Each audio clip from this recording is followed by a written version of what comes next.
ارے میرے عزیزو، قدم بڑھانے کی بات ہے، اٹھ باندھ کمر کیوں ڈرتا ہے، پھر دیکھ خدا کیا کرتا۔ من کان للہ کان اللہ لہ، جو اللہ کا بن جاتا ہے بھائی، اللہ بھی تو اس کا ہو جاتا ہے۔ کچھ چھوڑو گے تو اللہ اس کا بدلہ بھی تو بہت بڑھیا دے گا، کچھ قربان کرو گے تو اس کا عوض بھی تو بہت بڑھیا ہے۔ من ترک شیئا للہ عوضہ اللہ خیرا منہ، کچھ قربان کر کے تو دیکھو، کچھ دکھ سہ کے تو دیکھو، کچھ اللہ کی خاطر تکلیف اٹھا کے بھی دیکھو، پھر لذت کیا ملتی ہے، پھر لذت کیا ملتی ہے، پھر مٹھاس کیا ملتی ہے۔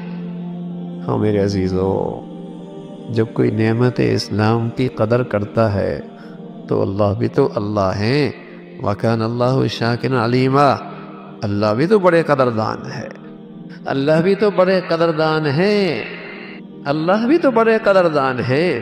کون اس کی نعمت کی قدر کرے، پھر دیکھے کیا ملے اسے، پھر اسے کیا ملتا۔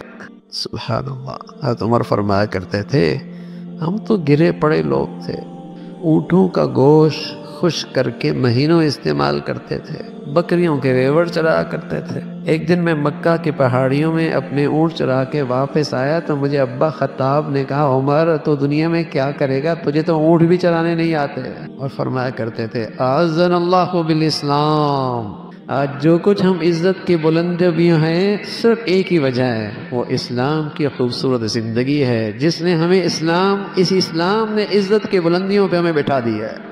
اعزنا اللہ بالاسلام، یہ وہ دولت ہے آج ہمارے پاس آ گئی ہے۔